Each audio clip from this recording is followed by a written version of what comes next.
Gettysburg Museum of History Studios. You're listening to Addressing Gettysburg. Hello, everybody. Welcome to this episode of Addressing Gettysburg. And, it's February, which means it's Black History Month. And we have a guest on now who's going to talk about the USCT, the United States Colored Troops. Steward Henderson is his name. And I just watched a video that he did. It was during the Emerging Civil Wars Symposium during COVID. And it was very strange when they panned to the audience. There was one guy in the audience, and I didn't know at first that it was during COVID. And I felt terrible. Like, oh, God, there's one guy in the audience for this talk. And I was like, this poor fella. But then later they put a notification up saying it was done during COVID. And therefore, there was no live audience. And I was very much relieved for our guest because this is a very interesting topic. And so let's welcome Steward Henderson to the show. Welcome, Steward. Oh, thank you. You're very welcome. There were 6 speakers that day, so yeah, and everybody had to sit there to an empty room. That must have been awkward, right? It was very awkward. Yes, because you're not used to that. Not used to it at all. No, but I got to say, Chris Mikowski, when he introduced you, I thought he was talking to a live audience, and then when you got up, I thought you were talking to a live audience until they panned around. The first clue I should have had was when he announced you and nobody applauded. Yeah. And I said, something's not right here, but okay. We should mention, I just, on the way in today, I heard the news that Jesse Jackson died. Right. I heard that. Yeah. So I don't know if you want to share any thoughts on Jesse Jackson. Well, he had been sick for a long time, but basically, I had contact with him from about 1981 to about 1988. My brother-in-law was in Chicago at the time, and then Harold Washington was running for mayor, and they asked me to come up and help with the campaign. And we operated out of Operation Push, which was Jesse Jackson's organization. So I got to meet him there. And then later when he ran for president, I was in Washington, D.C. That's my hometown. And I worked on his campaign there. And that was a long, long time ago. Yeah. Well, I went to college at George Mason University, and he was supposed to come and speak. And this was during the 2000 election. And so it was in the student center, and, it was like right out there in the food court and everything. And so I'm like, well, let me go see Jesse Jackson speak, famous person. Never saw a famous person at that point in my life. And so we go in, and he's running late because he's stuck in traffic coming out of Dulles Airport. He flew into Dulles, and then there was like a bad traffic jam, and he was running late. But he eventually, they said, okay, he's not going to make it on time. So we have him on the phone, and they patched it through the sound system, and he spoke to everybody on the phone. And I thought that was pretty cool. And he had a very clever, because that was Bush versus Gore. And I thought it was clever at the time. He had a very clever little saying. And he said, he said something about, during this election, I think of what my mother always used to tell me when we were kids and we'd go out and play, stay out the bushes. and it didn't work for that election, but it was a pretty clever thing. So that was the closest I ever came to Jesse Jackson, was an amplified phone call. Yeah. Well, I never really got to speak to him other than to say hi. That's all. So yeah, that was about it. Well, he was definitely an interesting guy, very controversial many times, but had a very interesting career and in the public, and it's just they're dropping like flies. I'm telling you, it's all the old ones are going. Well, I think he was like 84 years old now, so. It's funny. I don't think of him as that old, but I guess he was, right? Yeah, I do, because when I first saw him, I was in high school. Oh, okay, all right. Well, I mean, I saw him on TV then when Martin Luther King was shot. Assassinated. Right. Yeah. Right. He was there. He was right next to him. Right. Right. Yeah. Yeah. Right next to him. God. Experienced a lot. Well, we're going to go about 100 years before then, and we're going to talk about the men in the Civil War, the black men who fought in the Civil War. Everybody knows, you start off the talk with talking about glory and right. How that was probably the first inkling that Americans had that there were black soldiers in the Civil War. Now, I was 12-ish when that came out, and I remember going to see it on my birthday. Maybe I was 13. I don't remember. But I remember going to see it on my birthday, and I was by no means what you would call a Civil War buff by that point, but I had some, casual interest in the Civil War. And I thought it was made up. I remember thinking that, I thought it was made up. I didn't think that it was real, that there were black soldiers, because everything I've seen prior to that was a Civil War movie, there were no black soldiers. True. So go ahead and unpack that a little bit for me, if you will. Well, for me, I was fortunate enough to know about the U.S. colored troops about the 1960s. I was in an organization called the Organization of Afro-American Culture, which was founded by one of my uncles, and called him my Uncle Mac. And he taught us a lot about African history and African-American history. So I knew about the U.S. colored troops then.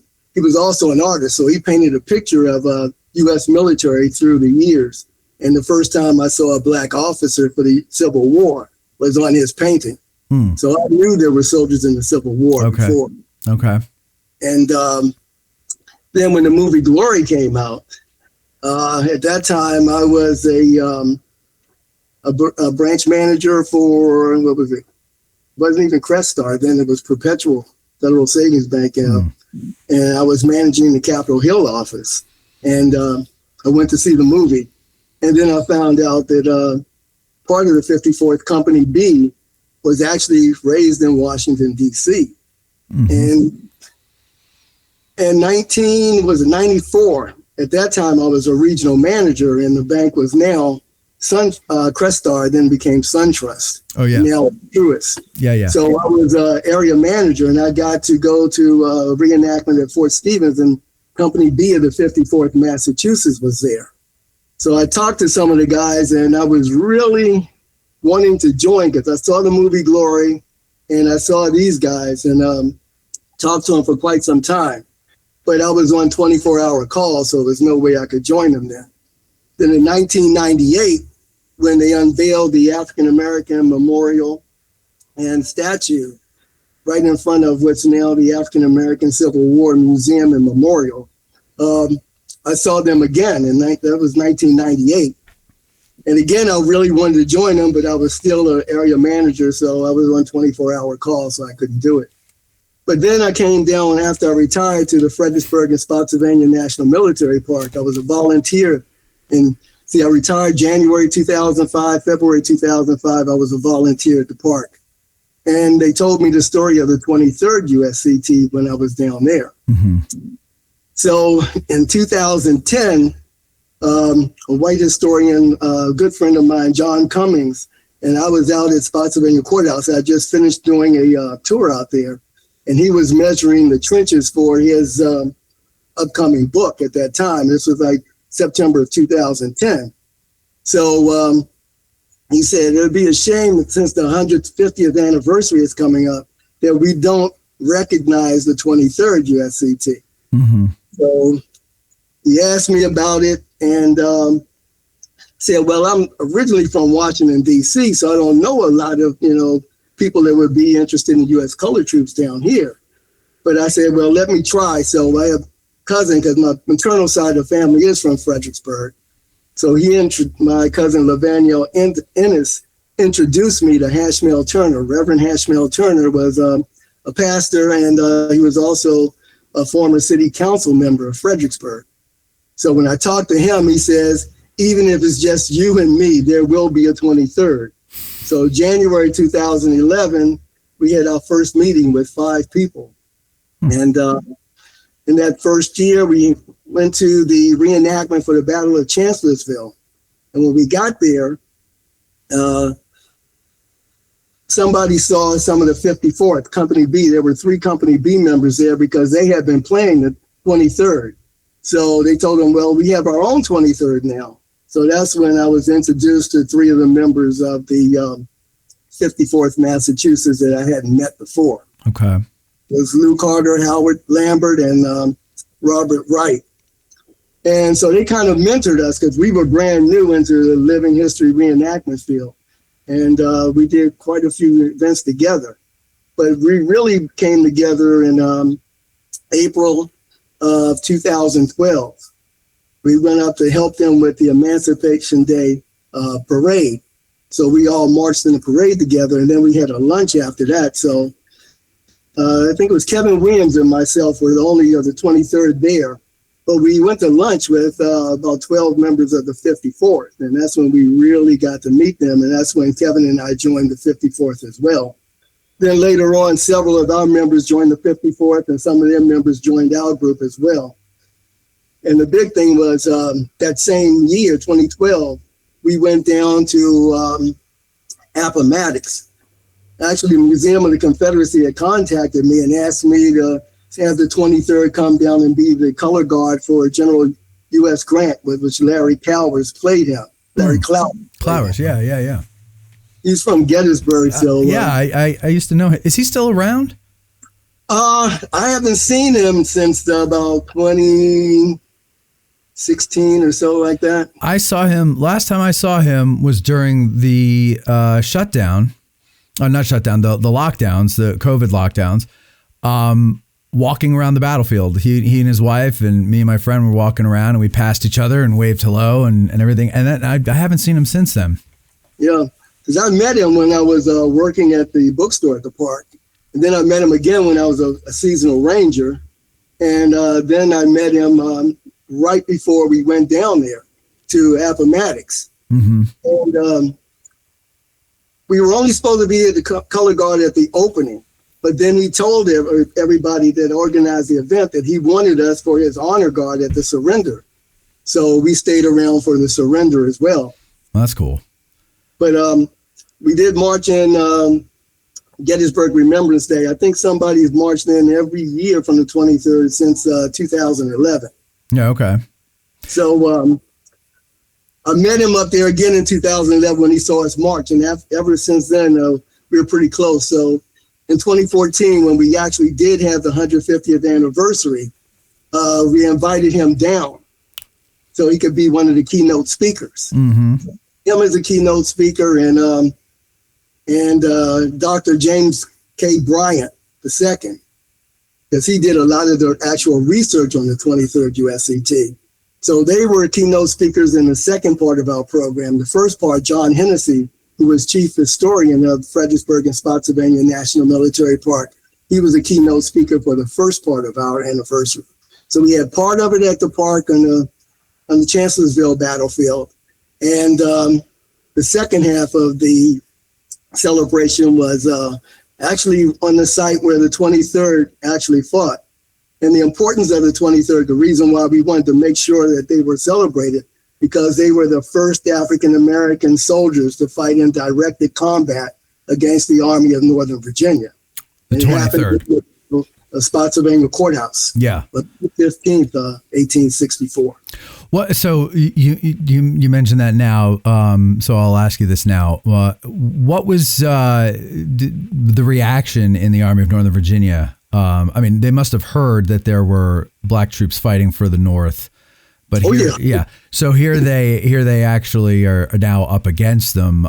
Did they leave any reactions on paper to having gone up against them? I don't think so. I have never heard anything about it, but they went up against General Thomas Rosser's Confederate Cavalry Brigade. Now they actually Rosser's men actually chased the 2nd Ohio from Piney Branch Church, which was is in Spotsylvania, but it's quite a ways away, from about 8 miles away from the actual main battle of Spotsylvania Courthouse. And they chased the 2nd Ohio all the way to the Orange Plank Road, Catharpin Road intersection. And the 4th Division of the 9th Corps which was under General Ambrose Burnside. Many people don't know Burnside came back as commander of the Ninth Corps, independent Ninth Corps, for the Overland Campaign. And he had a division of U.S. colored troops. So General Edward Ferrero was the commander, and he ordered the 23rd, who were at the Chancellorsville ruins, and they double quick 2 miles, and they went to that intersection. The Confederates had the intersection, and they chased them away. And then 4 days later, the entire 4th Division of the Ninth Corps fought against Rosser's cavalry. He was just probing the lines to see where the Union lines were at the time.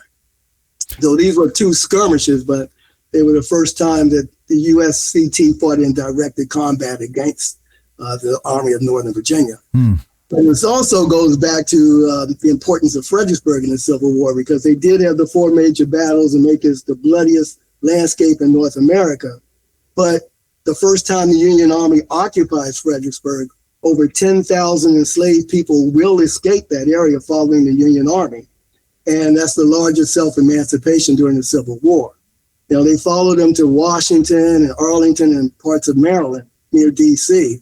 But many of those men came back as members of the 4th Division of the Ninth Corps. We had several that were in the 23rd, but the other regiments had some too. And those men were fighting against some of their former slave masters. And the white soldiers, the Union white soldiers, didn't believe that they would fight against them. But then after the 23rd's skirmish with them, then the 2nd Ohio men told the other white soldiers that the black soldiers will fight against those old slave masters.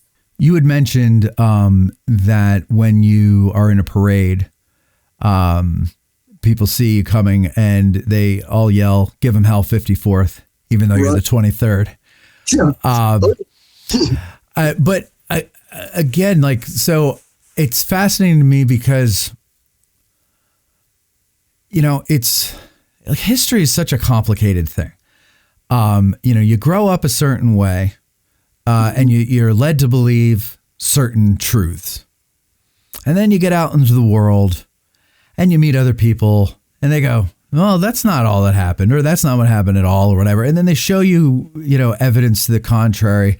And maybe you don't believe it, but you go, maybe I don't know half of what I know, or, you know, maybe I've been lied to, or whatever the case may be. So on the one hand, while Glory did a great thing in that it brought attention to the fact that, you know, it wasn't just white people fighting the Civil War, and it's a war over freedom, and black people fought for their freedom. They weren't just waiting for somebody else to hand it to them. They actually fought for the freedom that they received. But growing up a white kid, I never heard that until Glory. Growing up a black kid, did you know that? Like, was that something that everybody told you that they were proud of? Like, look, our ancestors did this or something, or were they just in the dark as we were? Well, many of them were in the dark just as you were.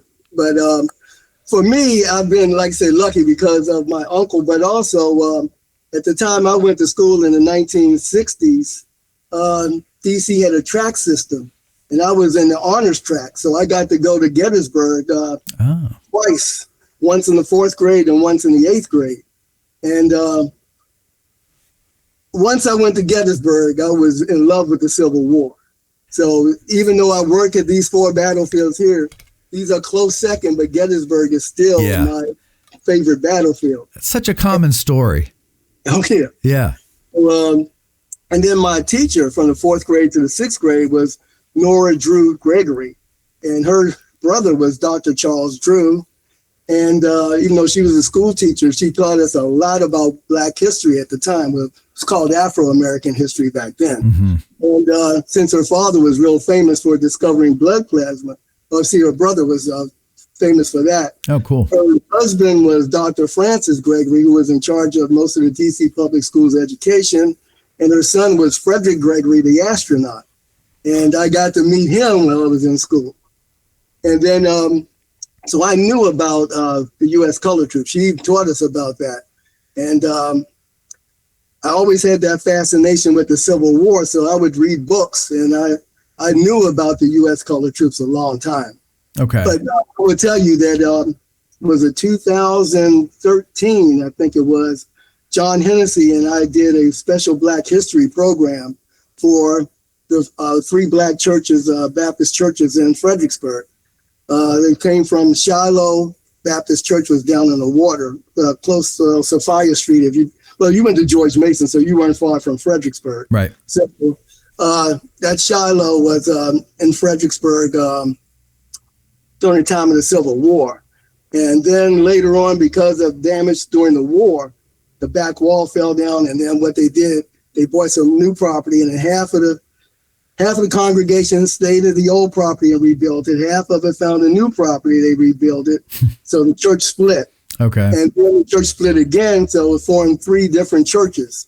Now, like I said, the churches had been there since before the Civil War.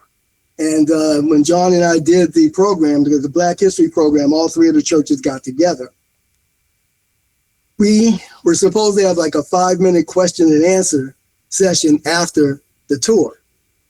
Well, that ended up being an hour and a half session. Wow. And we talked to them about Black soldiers because the Fredericksburg and Spotsylvania National Military Park was segregated for a long time. And even though some of those people in there were 60, 70, 80 years old, most of them had never even been to the Battlefield Visitor Center, which is like maybe 6 blocks away from the church. So you're saying that when you say that the battlefield was segregated, what do you mean? Like the visitor center? It was a segregated park for quite some time. In fact, if you go there now, right by the handicapped bathroom, it will tell you at the time of segregation, that was the bathroom that Black people had to use. And then they couldn't use the restrooms in the visitor center. And in fact, I had visited the Fredericksburg battlefield in about 1958 or early 59 when I was like 6 years old. My father brought me to the battlefield. Now, I never did go in the visitor center at that time, but I was standing on top of Marie's Heights, and I was a real short kid, so I thought I was on top of the world. But that even added more, so when I came back to Fredericksburg, I think I'd been there plenty of times since 1959. And in 1994, when I was in the Graduate School of Retail Bank Management, all of the managers, these are from all across the United States. So we were in suites, and we had a 3-year session, and all 3 summers we would have our classes at the University of Virginia. So one of the guys with me was a Civil War reenactor, and I was a Civil War buff at the time. Mm-hmm. And the other 4 guys that were with me, they hadn't had a thing about the Civil War. They didn't know anything about it. Okay. So the reenactor, Dan, and I brought them to the 4 battlefields of Fredericksburg and Spotsylvania. We gave them a tour. And this was like 1995. And never thinking that I would come back 10 years later and work at the park. Yeah. So that got me in the habit of doing that. But I'm really surprised. But even to this day, there's still people who have lived in Fredericksburg 60 and 70 years and still have not been to the park. But at the time when they grew up, though, the textbooks were actually controlled by the Daughters of the Confederacy. Right. So they never learned about soldiers. A lot of them learned about it for the movie Glory. But actually, a lot of those people were hearing about the U.S. colored troops for the first time from me and John. So a lot of them didn't even see the movie. That I'm absorbing that here because that's hard to imagine. I often say this on the show, like I feel bad for people who have died, let's say 15 or more years ago, before all of, because we're getting a lot of new books on the Civil War where people are really honing in on very specific things, and through that we're getting a bigger picture of what the war was like. And I always say I feel bad for the people who died before this time, and they died thinking, as Civil War buffs, that the war was this particular way, or as opposed to this way or that way, or whatever the hell it is that we're discovering now. And so I just feel what a shame it is and what a disservice it is to the Civil War generation that the subsequent generations had to fiddle with the history and the telling of it, because they weren't giving a full story and a full accounting of who and what, like who participated and what they did. And I'm glad to be alive now and learning all this stuff, right? It's just a more interesting picture now. Well, if you come to the Fredericksburg and Spotsylvania National Military Park, if you hadn't been there since 2014, then you wouldn't have seen any evidence of Black soldiers. Yeah. 2014 was when they changed and added an African-American history story to both the Fredericksburg Visitor Center and the Chancellorsville Visitor Center. In fact, in Chancellorsville, they do have an exhibit about the 23rd USCT. So the National Park Service has changed a lot. So now for me, I've done events at Gettysburg, the 4 parks of my park, Richmond, several of the battlefields there, and also Appomattox and Petersburg. So we did the Battle of Crater for about 5 or 6 years in a row. But I tell you, you'll be surprised at how many people still come into the national parks and don't know about the U.S. Colored Troops. Oh, I did a presentation in Richmond last year. This same presentation, I added a little bit different to it, but this was a history tour. Mm-hmm. They go every year. They go some places. There's a group, I think, of like 40 some people now. And out of those 40 some people, only about 5 or 6 of them knew about USCT in the Civil War. Now, you mentioned how if you haven't been to these parks since 2014, you wouldn't have seen these exhibits. I know that here at Gettysburg, I know this from behind the scenes conversations because they're not allowed to say it publicly, but there's certain exhibits that are recent that need to be submitted to Washington for reconsideration or something like that. Are any of these exhibits that you're talking about at these other parks under that type of threat? Well, they were. We were asked to look at all of our exhibits and make sure that we didn't have any disparaging information there. However, they said the information you have there has to be historically researched. And if you can prove that this happened, then you can keep it. So we got to keep everything that we have in our museum because we have everything researched. So is it that they're just looking to make sure it's not editorialized, or what is it? They look for things like, I'm not sure how much I can actually say. I don't want to get you in trouble. Don't worry about it. Slave masters and stuff like that. But we didn't put it that way, Yeah. They won't say, we said they own slaves. So. Right. Okay. So, all right. I don't want to get you in trouble because that's not what we're talking about anyway. But I'm not working now, so technically they can't. Oh, well, then by all means, blow the lid off. Yeah. All right. Well, so let's go back mid-April. So don't want to do that. You said that during the 30th anniversary of the movie Glory, you went to a screening and you were kind of surprised to find there were only 25 people in the audience. Right. That shocked me to hear that too. Was that the only showing for the 30th in your area? Oh no. Oh, okay, so maybe they had gone several days. Yeah, but the day I went was like on a weekend. It was only 30, and I had my kepi on. I didn't have this. I had my kepi since it was 54. This was 23rd. But my wife was she was a member at that time of the Women of the Civil War, and 3 of her friends were with her. Now, I was there because it was at the same time that my fellow soldiers from the 54th, most of them are living in the Washington, D.C. area. So they went to the movie theater up there, and I went to the one in Fredericksburg. And when I came out, there were 2 white guys who actually asked me about the 54th. So I stayed there and talked with them about the 54th at that time.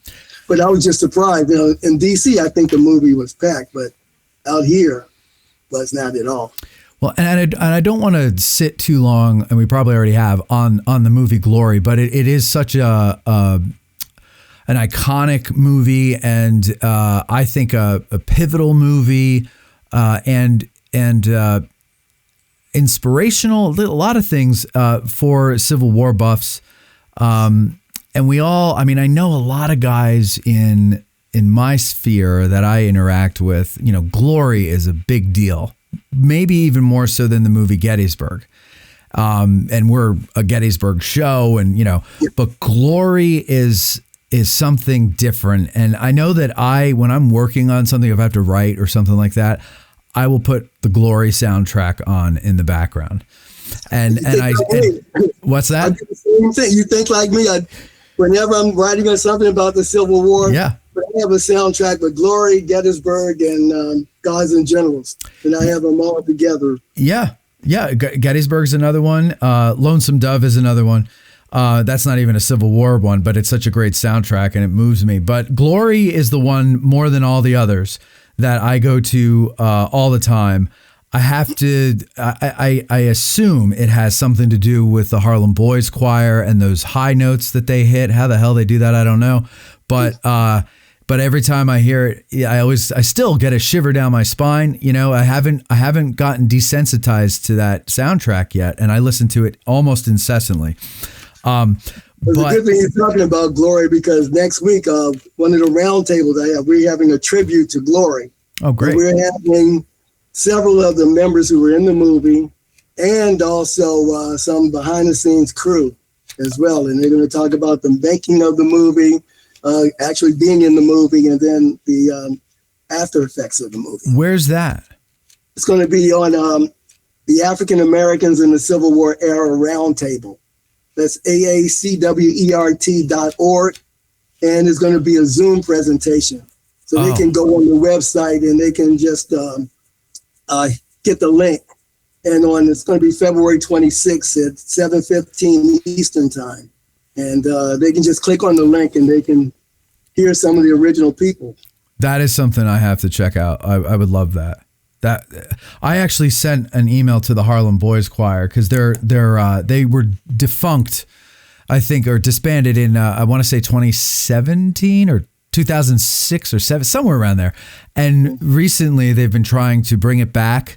And one of the projects they have that they're working on is getting the alumni of the soundtrack to Glory, all, you know, finding out where they are and everything. And that's something that I've been wanting to work on. And so I contacted them about that, and it was just the other day, so I haven't heard back yet, but I'm sure I won't hear back. I just have one complaint with the movie, though. Well, that's what I want to get into. Go ahead. What? Okay. What is it? Okay, that complaint is that the movie shows a regiment that does not reflect the 54th Massachusetts. That was exactly my question, sir. Yeah. So we down here, Ranger John Hoptack, big fan of the movie Glory, obsessed with the movie Glory. He did a lecture a few years ago about the 54th, and because a large chunk of, I think it was 118 of them were from here, this area. And so he just kind of went into all that. So go ahead and share with us, like, what is it that they're getting wrong about the makeup of the regiment? Okay, the regiment was almost entirely made up of free men, and many of them were very well educated. And there were so many because they came from all across the North. And they had so many people come and answer those recruitments from the recruiters like Frederick Douglass. So, in fact, he had 2 sons in the 54th. But they had so many men that they created the 54th Massachusetts, the 55th Massachusetts, and the 5th Massachusetts Cavalry. So if you saw the movie Lincoln was talking to 2 USCT soldiers. One was obviously a slave. He was from the 2nd Kansas, but one was from the 5th Massachusetts. And he was the one who talked about that he could remember parts of the Gettysburg Address. And he says that he wasn't going to be a person who's going to be working in the fields. He wanted to do something using his mind. So that's the kind of soldiers they were. The soldiers in the movie were more like the 23rd USCT. Those men looked like they were mostly enslaved men, and they were learning. I mean, because like they said, you know, that's your left and your right. These men already knew all of that. Right. So, but then I heard the director say he wasn't trying to make a historically accurate film. He wanted to make an action-packed film that people would go see. Well, but I also think that again, very few people had a clue that black soldiers fought in the Civil War. So if this is going to be the first major motion picture about that subject, you have to make it a conglomeration of like everything. You got to throw it all in there. Otherwise. But the thing does, though, when they had when they first went south, you could tell the South Carolina soldiers were a lot different from the 54th Massachusetts. Yes. So that was the one thing that determined the difference. But that's the only thing I had a big thing, because even if you did the unit the way it should have been, it still would have been an action-packed movie, because they still did those things that they did in a movie. Yeah. So I just had a problem with the way he did that. So. Yeah. Well, hopefully now, if there's another Civil War movie about black units, they can be a little more accurate as to who they were, and because now we know. Now we know. The cat's out of the bag. So now just give us the facts. So you mentioned Frederick Douglass's sons, Charles Douglas being one of them. Who was the other one? I don't have his name right now. Okay. I can look it up later on, but I know Charles was the one that also went to the 5th Massachusetts Cavalry. Maybe somebody watching in the audience now can look that up for us and get it to me in the comments so I could share it. So he was in the 54th, but then he transferred over to the 5th Mass Cavalry. Yeah. So when I look at the African American Civil War Memorial, because they have the names of 209,145 men in the USCT there.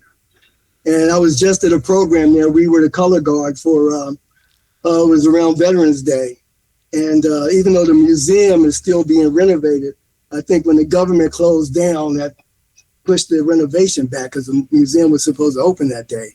But they had people out there reading all 209,145 names. Wow. There was 201,000 black soldiers, 7,000 white officers, and 1,145 Hispanics made up the U.S. colored troops. Yeah, now that's a detail that we don't hear. We hear about the white officers. We don't hear about the 1,000 Hispanics that fought in the colored troops. But Captain Emilio wrote a good book about the USC, the 54th Mass. So it's general. Okay, well, before we get to the General Order 143, you've got examples of black units being raised without direction to do so from Washington. David Hunter, for example. Go into some of those there and how that, because at first it's like, yeah, cute, but no. Okay. Well, when I'm at Fredericksburg, I always talk about President Lincoln writing the... And by the way, sorry to interrupt you. Sorry, it's Lewis Douglas. So you have Charles Douglas and Lewis Douglas, who were in the 54th. Go ahead. Thank you, Mike. Okay. So we talk a lot about President Abraham Lincoln issuing the preliminary Emancipation Proclamation 5 days after Antietam. Mm-hmm. But what they don't talk about is July 17th of 1862, when you have the Second Confiscation and Militia Acts. They were passed by Congress at that time. And those two acts allow the U.S. Army to use black people in any manner that they want to if it helps defeat the rebellion. So there's some of those enterprising generals like David Hunter and James Lane. They created units. And also Benjamin Butler down in Louisiana. So you're going to have about 5 to 6, I think. They talk about an obscure artillery unit of U.S. colored troops that was made up during that time. But you're going to have the 1st South Carolina, the 1st Kansas, and then the 1st, 2nd, and 3rd Louisiana Native Guard. And Benjamin Butler is going to change their name to the Corps d'Afrique. Mm-hmm. But they were all done in 1862. So when you talked about David Hunter in South Carolina, he created the 1st South Carolina Colored Infantry. And he was told by President Lincoln that he couldn't do it. So they disbanded.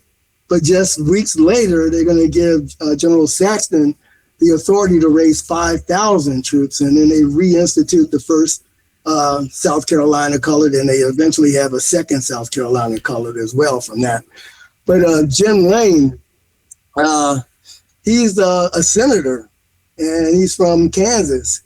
And he actually, and let me just read a quote from what I had on the my slide. They talk about this daily conservative newspaper of October 6, 1861, and it describes Senator James H. Lane's cavalrymen as such. One peculiarity of this mounted force is curious enough to be noted down. By the side of one doughty and white cavalier rode an erect, well-armed, and very black man. His figure and bearing were such that, without any other distinguishing characteristic, he would still have been a marked man.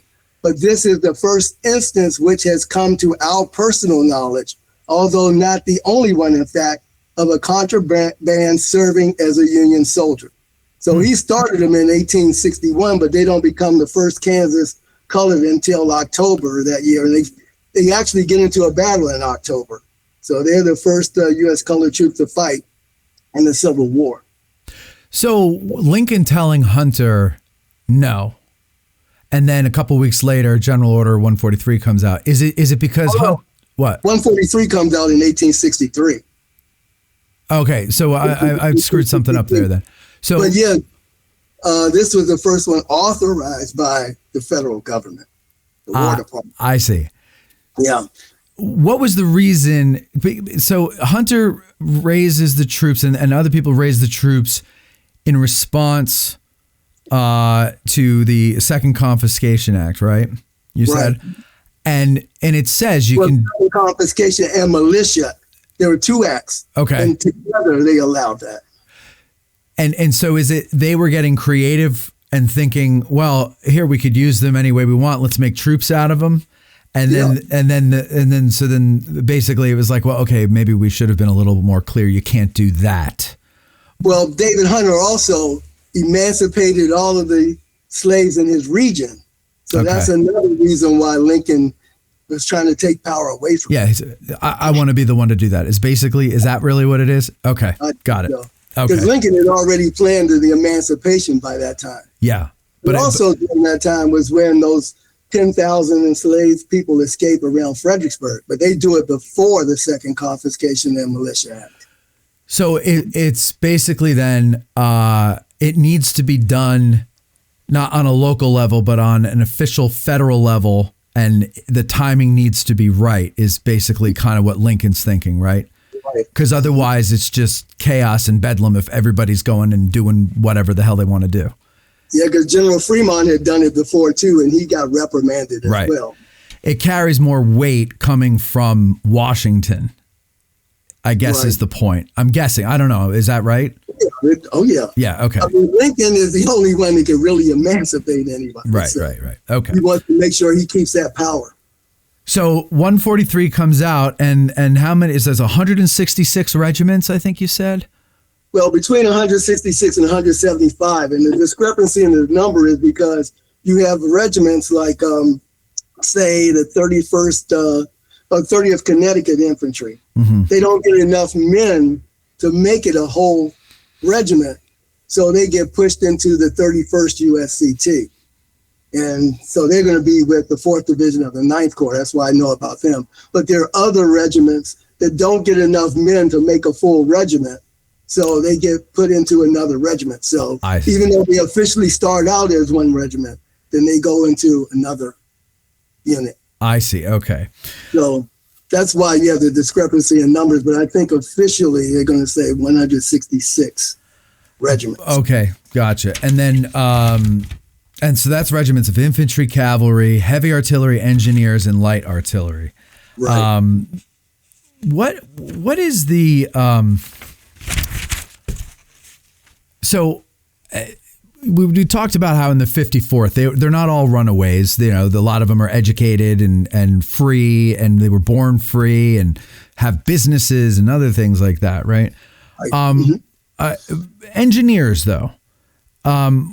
engineers, that requires some pretty good education. So I'm guessing that, it's the same thing there as the 54th, where you're getting the educated people. You're not getting, in other words, they're not grabbing runaways and putting them in not really, yeah. the engineers. But you have to realize too, like we have this one soldier, Nimrod Burke. Yeah. I mean, he's in the Civil War from the beginning, but he couldn't register as a soldier because he worked for this man who became a major, the 36th Ohio. So he brought him in as a teamster and a scout. And that way he can learn all about the military. In Fredericksburg, we talk about John Washington. He became a manservant, but he also became a scout because he had known a lot of the areas around Virginia. So you had men serving in different positions already, that they were around the soldiers. They saw the discipline, they saw the marching. So when the U.S. colored troops come out, many of those men go into the Army and they actually make a living that way.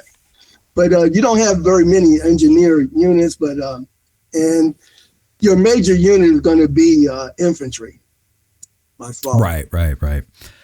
So another interesting thing that you said in the talk was that that when black soldiers were being recruited purposely, that was coming at a time during of a decline in white enlistment.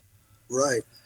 And I, oftentimes since I started doing this podcast, I've learned little facts like that make me go, wow, like we're lucky, and that's one of them is while white enlistment is going down, which if that's all you were going to allow to be a soldier, then that's a big problem. Right. But now allowing this other group of people to come in and serve I'm sure it's not an equal 1-for-1 in the declination versus the, but it certainly is a help. Because you got to look at the times too. In 1863,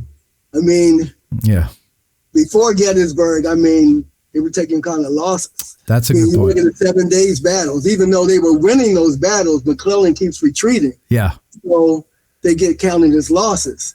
Fredericksburg was a major battle and got lost. Yeah. Chancellorsville was even worse, actually. Mm-hmm. But what they weren't really calculating, though, even though these were bad losses for the Union, but they were really taking out a lot of Confederate men at that time. But however, when you have the U.S. colored troops, and especially when you have those enslaved people coming in, it is a 2-for-1, because not only are you getting them off plantations so that they can do the work of tending for food and planting food and harvesting the food, or harvesting cotton so they can sell it on the black market so they get money so they can have more weapons and more men in the army. So you're taking them away from that, and then you're making them soldiers as well. So now they're going to fight against you at that time. So it's going to be devastating for the South, because you're going to get a lot of soldiers from slavery. Yeah. Not all of them are volunteer either. You have to remember that, because as these slaves are escaping, they're escaping with their families, their wives, their children, their mothers, and old fathers and stuff. So when they go into these contraband camps, a lot of those men are made to become soldiers. Said, if you want your family here, you're going to have to work as a soldier. Yeah, wow. So that happens as well. At Digital History Pioneers Foundation, we are about grassroots history on digital platforms. That means we are about podcasters, documentarians, YouTubers, and even TikTokers. All of these creators are out there trying to share their love of history with the public. They don't need ideas, they need funding, both from viewers and corporate donors. DH Pioneer's initial funding focus is on the Civil War era, with a special emphasis on the Addressing Gettysburg podcast. So be a vital part of the unique content Addressing Gettysburg has in store by donating at dhpioneers.com and help bring your love of history to the people. Digital History Pioneers is an IRS Section 501c3 approved charitable corporation that makes any donation tax deductible to the fullest extent of the law. when the USCTs are formed, there's what, 4 regiments that get to keep their state designations? Just 4. So you got Right. 54th, 55th, 5th Massachusetts Cavalry, right? And the 29th Connecticut Colored Infantry. Why do they get to keep their state designations? Because they were some of the first from the Old North. Oh, okay. So carries weight, especially because I know the governor of Massachusetts was an abolitionist governor too, so they need his political pull. Got it. They helped them out very quickly in the war. Okay. And, like the 54th was the first raised in the Old North, and then they quickly come back with the 55th and the 5th Mass Cavalry as well. And so the 1st Kansas becomes what, the 35th? Oh no, this the 1st North Carolina Colored Infantry becomes the 35th. And that's important because later on in that program, I talked about Lieutenant Colonel William N. Reed, and he was commanding that unit when they fought at the Battle of Olustee.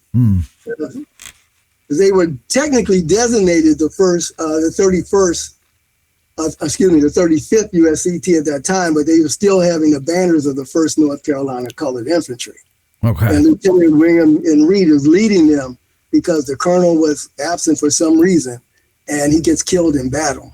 But he is the highest ranking right now by Mollis, the Military Order of the Loyal Legion of the United States, as the highest ranking U.S. colored troop as an officer, even though it should be John Wells Jefferson. But right. And he's interesting, Jefferson, because he is the grandson of Thomas Jefferson and Sally Hemings. His name is really John Wells Hemings. And then because of the Fugitive Slave Act, they were living free at this time in Ohio. Now, his brother is going to stay in Ohio, and he's going to move his family to Wisconsin, and they're changing their names to Jefferson. And they tell everybody up there that, he's the son of Jefferson, and John Wells Jefferson is going to be the grandson of Thomas Jefferson. That's amazing. And he gets to serve, he gets enlisted as a major in the 8th Wisconsin, and he rises to colonel of the 8th Wisconsin. So he's a commander by the end of the war. So, but he wasn't considered black, is what you're saying, right? Well, nobody checked. Oh. When you go to Monticello now, you'll see his picture, and it's a total of 7. Some of them were not slaves at Monticello, but they married women from Monticello who were slaves. But you had 2 sons from the one Hemings brother, and then the 2 sons from the other Hemings brother, and all 4 of those sons served in Union regiments. And I think most of them, they may have all 4 served in white units. And now the ones that were from Ohio, the soldiers that served with them knew that they were black, but they were so light-skinned that, they could pass for white. Right. But they were known to their regiment as being black. Wow. But not the Wisconsin. The ones in Wisconsin, they were thought that they were white. Just to correct myself, 1st Kansas later became the 79th USCT, right? Yeah. Okay, good. Because I don't know how they did those numbers, because you look at some of the records, you have like 79th old and 79th new. So I have to go back and check all of those. So far, I've been working mainly on the Eastern Theater, so this is where I love to be. So yeah. We kind of talk about, well, how about I'll just say this: Black Confederates. Go ahead. Well, I did a 5-part series about that for Emerging Civil War. But I would say right before the 2012. The 2012 or 2013 reenactment, I had a black school teacher from Spotsylvania County come to me with her class and ask me about their new history book that said there were 300,000 black Confederate soldiers. I said, no, there were 300,000 laborers, not soldiers. Now, the Confederate Army drafted blacks, free and slave, as laborers. And as late as November of 1864, President Jefferson Davis said that he listed all of these different occupations. And then at the end, he says, but not as soldiers. So the Congress had been dealing with this issue since the beginning of the war. But on March 13th, 1865, they passed legislation barely allowing black soldiers. Now, at first they said with the law, the black soldiers would be automatically free. But by the time it passed, and I guess this was because of the conversation between the two different parties or two different sides of Congress, they said that they would leave it up to their owners, no matter if they serve as soldiers or not. It's going to be up to the owners to free them. So they were expecting to get like 200,000 blacks to help them. And it still took 10 more days for the military to write up the order. So it's actually March 23rd before they have the orders for black soldiers. And then from, I think, March 25th to March 30th, you have some Richmond newspapers. Some say there were 12 marching in an integrated company. Some say 35, some even said 50. But that's about all they got, because Richmond falls April 2nd, and those soldiers didn't even get to fight. So why do you think there is this need to find black Confederate soldiers? You know what I mean? Like black men who fought for the South. Well, that stuff didn't even start coming about till after the movie Glory came out. So we figured that they thinking that they had to have something to compete with Glory. But really, you know, some of the things that said that maybe some slaves picked up weapons to fight, but the same thing happens on the northern side. You have some of those guys around, and they see that they can pick up a weapon and they can fight, then they do it. Yeah. But that still doesn't make them soldiers. Yeah, there's a story here. If you have people working, I don't care if they're working service jobs or not. If they're in the military, they're in the military. But back in the Civil War, that was not the case. Right. You may have gotten paid by a government or a county or something like that. But if you were not a soldier, you were not classified as military. So, and you had, the blacks that served as laborers. If they were free blacks, they got paid the same as a Confederate private. If they weren't slaves, then that money is paid to their owner. And the only thing that the Confederate government is going to do is make sure they are fed, make sure they have medical attention, and make sure they're clothed. So they're going to be clothed in Confederate uniforms because that's the only thing they have. Right. But they're not going to be classified as soldiers until after March 23rd. And like I said, if they had 300,000 soldiers, then that would have meant that they have more black soldiers than the Union Army did. Right. And they were afraid, because you have to think about it. After Nat Turner's rebellion, where they killed so many white people, and if you have 80% of all your white men fighting in the army, are you going to arm slaves now when there's mainly women and old men and children? No. So that was the big debate in the Confederate Congress. Right. But for a black man who wanted to be a soldier, now they're thinking that if they fight for their country, then they would have to be freed after that. And that's the way the legislation was going until it was actually approved. And they still gave the owner the right to, free the slave or keep the man enslaved. But how do you keep a man enslaved after he fought a war? So that would have come back. That would have been even worse for the South. Sure. Well, it's okay. They weren't going to win anyway. No, I didn't think so. Not at that point.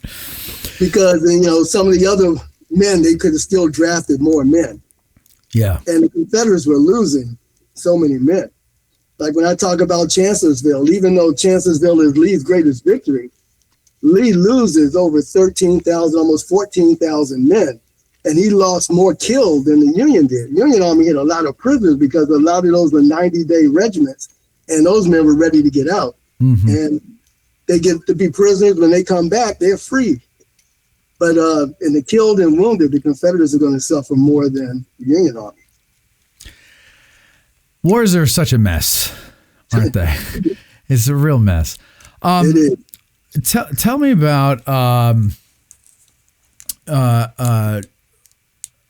okay, so let's get into the battles, especially here in the Eastern Theater that the USCT are really known for, like the Battle of the Crater, for example. Things like that. Go into that part of. And by the way, ladies and gentlemen, I'm going to put the link to his full talk in the description here, so that you can go and see it without my stupid questions and comments. Good questions. Thank you. Well, Battle of the Crater. But before we get there, there's some other battles, like the Battle of Wilson's Wharf. And that reenactment goes on every year. Not participated in it, but mostly every time you participate in that battle, it rains. And it pours down, raining down there. That's part of right on the James River. But that was the first real battle between black soldiers and the Army of Northern Virginia.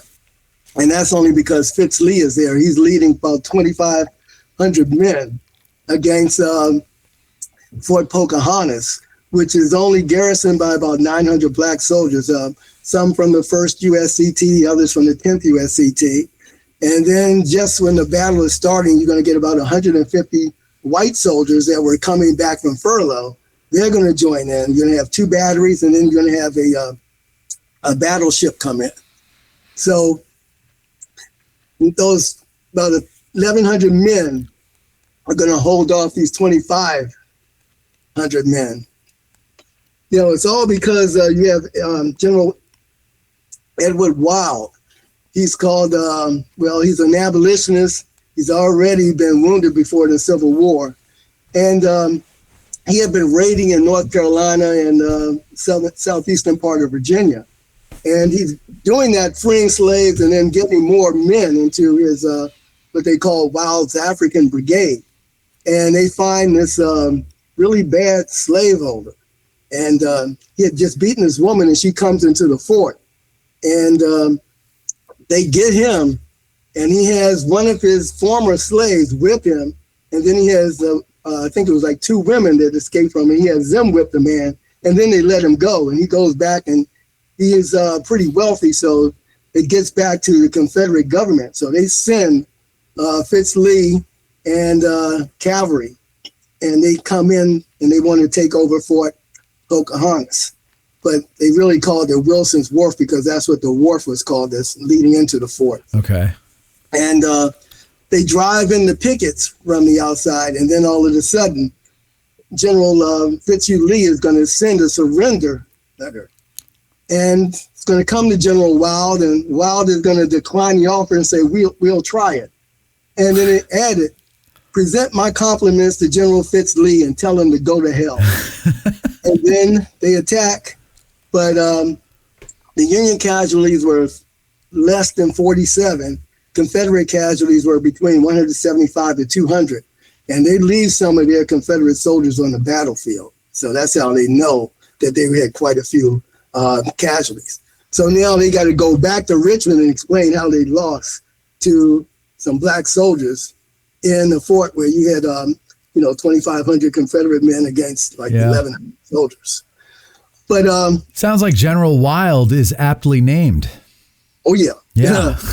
I still haven't gotten his whole biography, but he's a very interesting person. So eventually, when I just stop doing all the things I'm doing, I'm going to really read that. Yeah.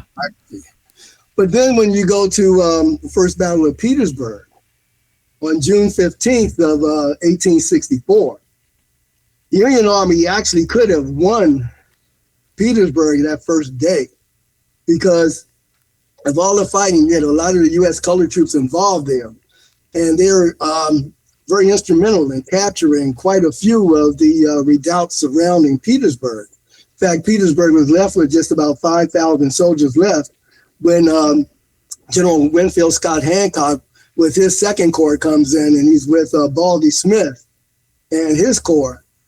But it's like around 8 o'clock at night, and they could attack Petersburg at night, and they probably would have won Petersburg at that time. But Baldy Smith says, well, the men are tired.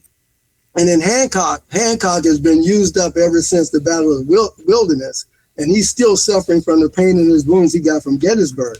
So he listens to Smith, and they're going to wait and attack Petersburg on June 16th in the morning. Well, they didn't know Beauregard was on the telegraph, and they had captured prisoners from both the Army of the Potomac and the Army of the James. And he tells Lee that he has both the Army of the Potomac and Army of the James here. So Lee, who had been kind of hedging, trying to send some people to Richmond and keep some people to Petersburg. So now he's going to send the whole army of Northern Virginia down, except for cover in Richmond. And the next day, when Smith and Hancock attack, it's not going to work. And then you're going to have the siege of Petersburg set in from that time. But if they had attacked that night, they probably would have taken Petersburg that day. But the U.S. colored troops, they went in with the motto, "Remember Fort Pillow." And they murdered a lot of prisoners and also the wounded guys. So they didn't stop till the white officer said, "Okay, that's enough blood. There's so much blood. That's enough blood." Yeah. And then you don't see them in the battle June 16th and June 17th. And they stayed pretty much away from the battle, except for in the Army of the James, the 10th and the 18th Corps have divisions of black troops. So they're going to fight more around the Richmond area. Benjamin Butler let those men fight. But Meade, now that Burnside is now back under Meade, Meade doesn't really want the black soldiers to fight. And in fact, when you get to the Battle of the Crater, General Burnside had already trained some of those black regiments that when you have the big explosion, you're going to go around the crater. Right. Well, Meade is going to go behind his back and says, "Well, I'll present both versions to General Grant." And he didn't want, Meade did not want the black troops to attack first. So Meade gets his way. General Burnside, now his plans are all messed up. Instead of him taking charge about, let's see who's going to attack and how we're going to do this, he has his generals of the 3 white divisions draw straws, and General Ledlie, who's one of the worst generals, has the shortest straw, so he's got to send his men in. Now, instead of telling him anything, he said, "You're going to hear this big explosion, then you're going to go up to the crater," and that's all he tells him. And then he goes into a bomb-proof and started drinking. Yeah, yeah. And then the next white division does the same thing. Well, they had been fighting in earthworks all this time. And that's one of the reasons why Burnside wanted the black troops to fight, because they hadn't been going into earthworks. But the crater is 30 feet deep. Yeah. So, I mean, that's not going to be militarily advantage to you to stay in the crater. No. But the third group of white soldiers go around, and there's some other earthworks beside the crater. So they go there. And finally, they let the black troops charge, and they go around like they're supposed to. But by that time, Confederates have reinforcements. Now, the black troops make it closer to Petersburg than any other white troops, but now they're all forced into the crater. So they're going to have to make up their mind whether they're going to stay there and be slaughtered or take their chances and run out the back of it. God. Well, that was a debacle. What a hellhole. More than Burnside for that. Yeah. So. Yeah. So did Meade not want to do them because he didn't want to make it look like he was sacrificing them, or did he want the glory of this great victory to go to white soldiers? Or do we not know? I think Meade is conservative, so Meade is one of those McClellan generals. Okay. I don't think he cares less about black troops at all. And in fact, Benjamin Butler had asked for that black division before the Battle of the Crater, because he fights his men. He has a division in the 10th Corps, a division in the 18th Corps, and they fight well at different places. New Market Heights, they fight very well at New Market Heights. But Meade, he's going to come up with the ideas, how is this going to look, General Grant, to Abraham Lincoln if we send those soldiers in first and they get slaughtered? Well, he doesn't say that Burnside had trained these men to go around the crater. So Burnside didn't go to Grant to make his side of the case at all. He let Meade do everything. Okay. So and I just think Meade wants black soldiers. And like I said, after the crater, they do go to General Butler. And then they fight with the 25th Corps, and some of them fight with the 24th Corps. And then out in Tennessee, Nashville, we've got some black troops out there kicking butt and taking names. What goes on over there? Well, that's because you have General George Henry Thomas. Mm-hmm. Now, to me, I put him like the second best Union general in the whole army. Yeah. And he's a Virginian who stayed loyal to the Union. But they kept overlooking him. And in fact, before the Battle of Nashville, Grant was going to go out there and replace him. But he said, "It's ice storm out here. I can't do anything." Plus, when they took Atlanta, General Sherman takes most of the good soldiers with him, most of the good cavalry with him when he did his march to the sea, and left General Thomas having to fight his way back to Nashville to make sure the Confederates don't get Nashville. And I tell you, General Early goes out there and he just ignores General Sherman, and he goes after that Nashville area. And in two battles, Thomas has to build up his army. So he's going to get some black divisions, some black troops. And he's going to get some troops that have been disabled, and then he's going to get a few troops. So he takes that time to really train his troops. And then when Nashville is going to come under siege, then they have the ice storm. And he is preparing his men. And then as soon as the ice storm breaks, he's going to do something really different. He is going to have the black and white troops fighting together, which is not very often in the Civil War. And he's going to hit that Confederate right flank very, very hard. Confederate left flank very, very hard. And then they're going to drive it back. They're going to make it seem like that's the major part of the attack. So Early is going to take some of his men from his left and put them over to the right. And when he does that, then that's when Thomas hits that other flank, and he just destroys them. Plus, he has his cavalry dismounted, and he had them go all the way around to the rear of the Confederate army. So Early starts out with 60,000 men. After the Battle of Nashville, he's down to like 8,000 men. And his army is taken away from him and sent to North Carolina. Wow. All right. I love this because it's all brand new to me. So it's exciting, like I kind of feel like I'm a kid again learning about this stuff for the first time because it's basically all new stuff to me. And so sometimes I'm just sitting here kind of dumbfounded, taking it all in, trying to think of what to ask you next. Like I said, I'm putting the link to the entire talk that you gave in the comment section here so people can go and watch it uninterrupted. It is very good and it is worth your time for sure, especially since it's Black History Month and we got to get some of that history in here for sure. I honestly think I'm not a big month guy. I like, just learning about history throughout the entire year and I don't like to separate it. It's just American history in my book. Yeah. I'm in the Morgan Freeman camp on this one. Like we're all Americans and this is our history. Yeah. And it's about time. Fredericksburg, just bring it all together instead of trying to do it separately. I'm sorry, say that again. That's what we try to do at Fredericksburg. Most of the guys there, battlefield rangers and stuff, we try to bring all of it in together. So because it is together. It's all the same story, Sure. It's just different scenes, different characters, but it's all the same plot, it's all the same story. So I think it should be together like that. Steward, go ahead. Sorry.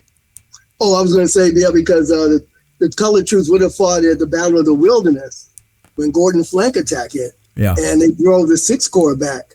And they had ordered the 4th Division in, and they were going in at the double quick, but then that's when the 6th Corps stopped Gordon's flank attack. So when the shooting stopped, they rerouted them and put them on the Orange Turnpike. And they had to guard wagon trains and prisoners and bring the wounded back and forth. So, it could have been a more different story if they had gotten to the fight on May 6th. I wonder what, in all of your research, you've come across accounts from black soldiers, I'm sure, obviously you have to. What is the fighting motivation that they have, the motivation to fight? I would imagine I don't imagine. I have to know that it's different than for white troops.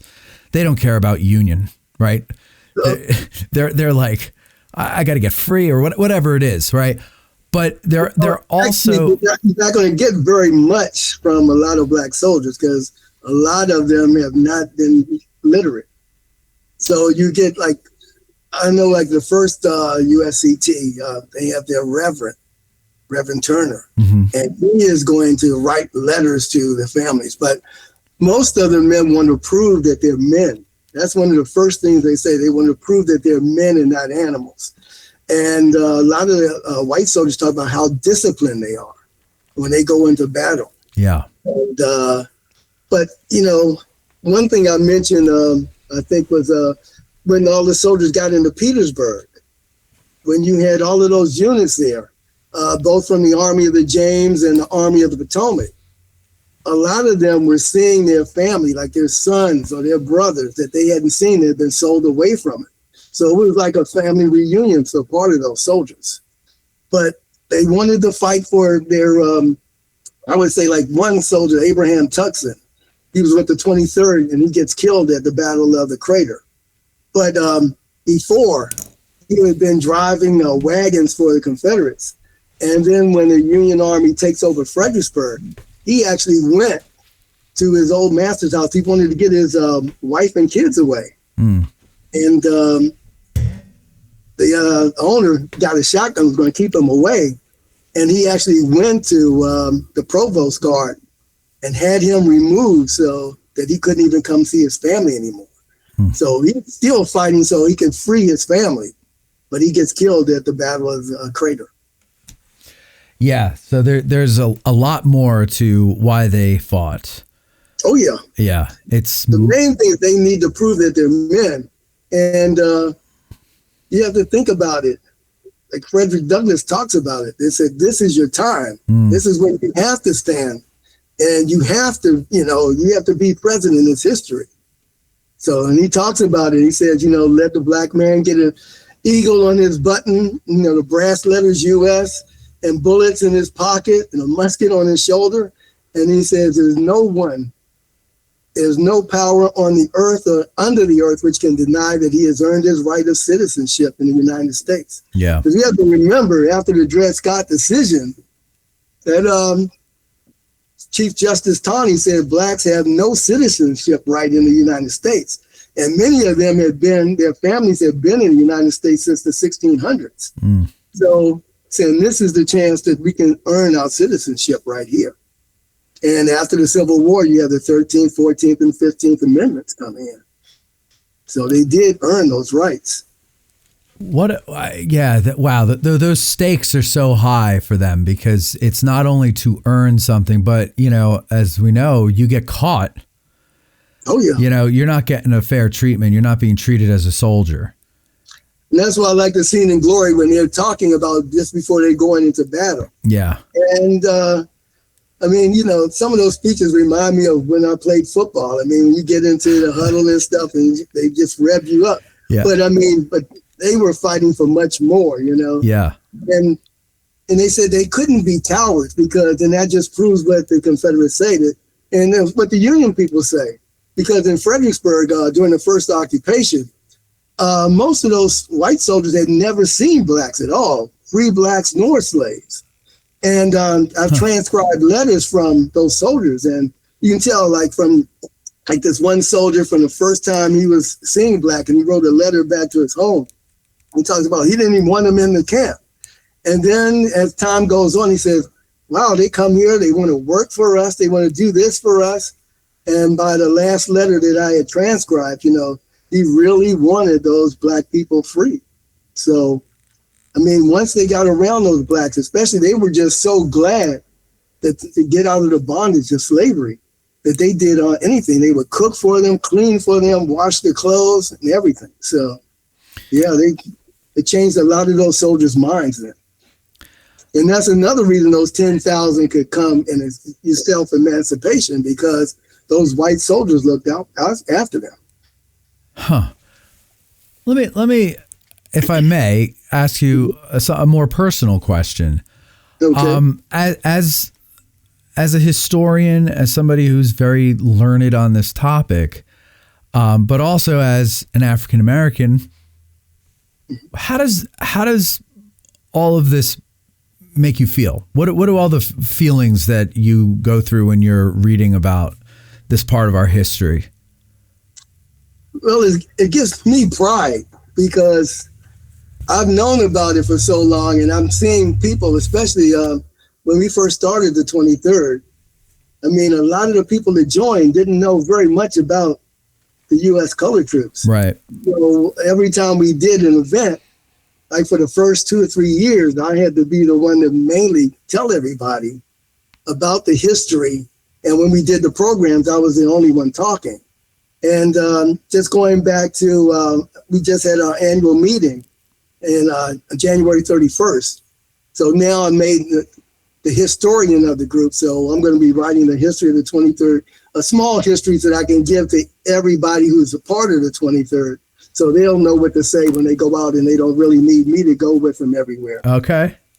But for me, it's tremendous pride in just to tell the stories of these soldiers, because so many of them couldn't write, and some of them had a hard time communicating, because when you had the more educated soldiers and they were coming from the North, a lot of times they could hardly understand what the slaves are saying to them, or the enslaved are saying to them.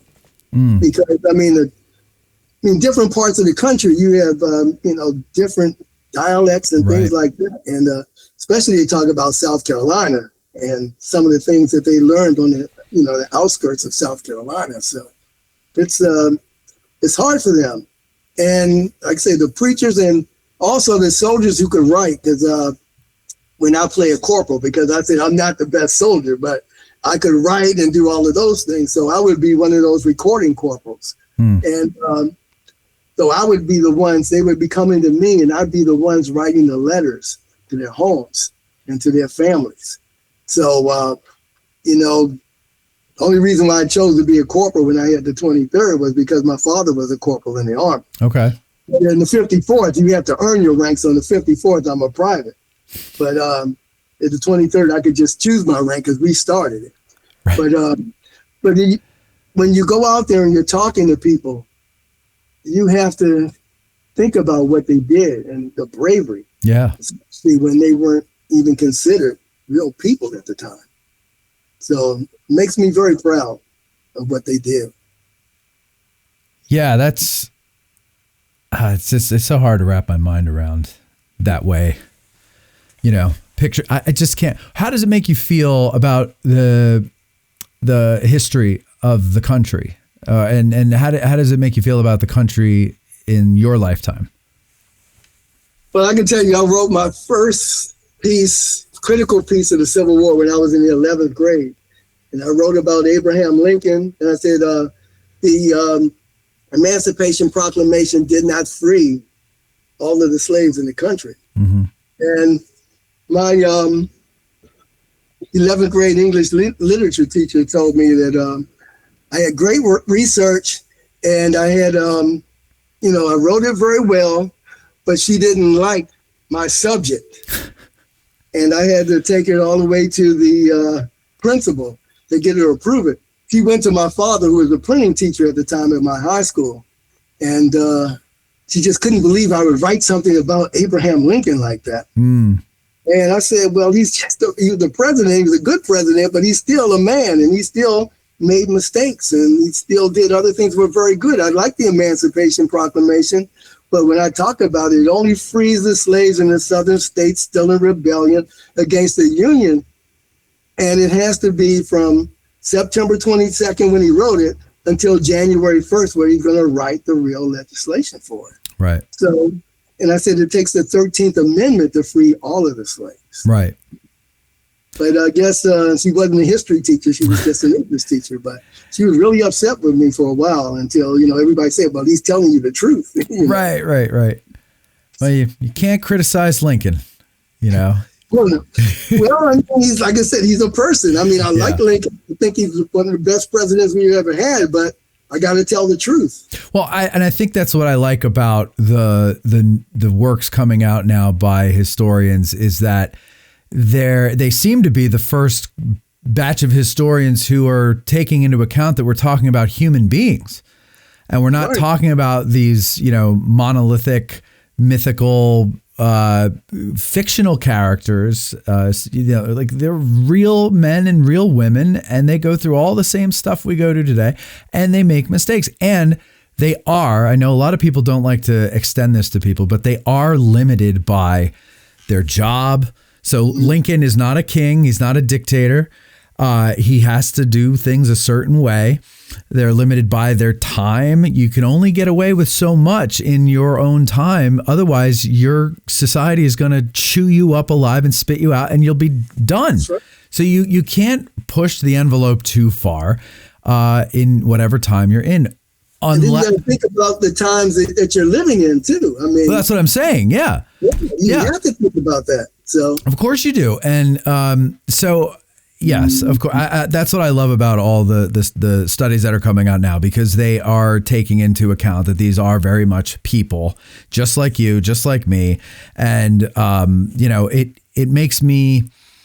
It helps me to study these stories. It helps me to kind of deal with things in my own life. When I come to a crossroads or some kind of dilemma, I look at these other people that went through far worse than I have gone through, and hope I never have to go through anything like this. So my main example of that is when I'm talking about the Union soldiers attacking the stone wall at Fredericksburg. Yeah. As people, and so many people say, well, I wouldn't do it. I said, well, you got to think about the time period you're in. Yeah. If somebody even, tries to make any kind of aversion to your family or anything, you're going to challenge them to a duel, or you're going to fight. But I'm saying in the Civil War, you have to worry about, the regiments that were raised. You're fighting with your relatives, your friends, your classmates, and you're going to just get up and say, I'm not going to do it. Then that means you could never go home anymore. Right. And, I had an uncle who just passed away who was, I used to go with him down to the Chiefs Club. He was a Navy chief, and he had to go to Vietnam as a Marine Corps medic. And he would tell me stories. So I think I spent about 20 years in the Chiefs Club with him. Everybody thought I was in the Navy.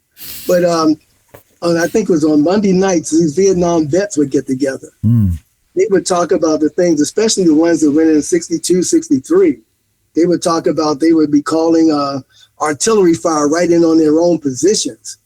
And one thing that they taught me was that when you're a soldier, or when you're a Marine, because they don't want to be called soldiers, right?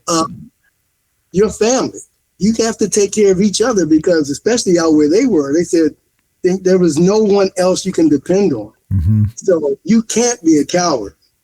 Right. And when my uncle told me that they were targeting Marine medics at the time, they threw a hand grenade and wounded a Marine. He went over there and he was trying to help that Marine, and they threw another hand grenade. He said 8 other Marines surrounded him. All 8 of them died. He got wounded, but he saved the man he was working on. God. And when he used to come back to Washington, D.C., and he'd go to that Vietnam Wall, he'd go to each one of those 8 men. He'd break down right there. Yeah. And he actually came back and became a reverend. So, I mean, I just couldn't believe it. I said, all the stuff we did, and you're going to be a preacher? He said, yeah. So, oh, God. Well, yeah, I mean, so you have, I guess if you're going to have any sanity in your life, you have to do that, right? You have to go that way. Otherwise, you're going to have a miserable existence. So, I mean, when I think about those Vietnam vets, the way they were treated, and then I compare that to the soldiers that I have to talk about. And then, I mean, the gruesome details they talked about when they were there, because they couldn't tell their families that, because so they could only talk amongst each other, because they had all been through that same thing. So when I go out to the bloody angle and I talk about all of the gore and how horrific that fighting was out there, then I can take, what I learned from them, and I can just transfer it back to the Civil War. So. Yeah. You mentioned a book that you're writing with the history of the 23rd for the fellow reenactors in the unit. Oh, it's not a book; it's just a paper. Oh, it's just a paper. Are you going to? Brian is writing the book of the 23rd. Have you written a book, or do you plan on writing a book? I'll probably, if I get down to it, I'm going to write a book about the history of all the USCT. Great. But right now I've written so many blogs for Emerging Civil War. Yeah. And also in the 10th anniversary editions of the books, on 3 of the books I have essays in there. And well, hurry up and put them all together and make a book out of it. Yeah, I have so much paper I've written already. Yeah. Probably like a book. Yeah. I've been doing it now for like 15 years now. I can't believe it's been that long. 15 years. Yeah, that's plenty of time. Now you can put it all together in one nice book and then come back on the show and talk more about it. Okay. Steward, I really enjoyed this. It opened my eyes to a lot of things, and I encourage everybody watching to click that link in the description and watch his full talk on it. It's fascinating stuff. Thank you very much for doing the show. Thank you very much for doing all the history that you're doing for the public. This was a great pleasure for me. Yeah, you're working where I like to be, Gettysburg. So. Yeah, it's a great place. It's a great place. It is. And when you come up, let me know and we'll get together and have a beer or something, okay? Next time I come up. Okay. I would love that. Thank you very much. Anytime. And ladies and gentlemen, thank you all for watching. I hope you got something out of this and enjoyed it. And we'll talk to you next time. Bye-bye.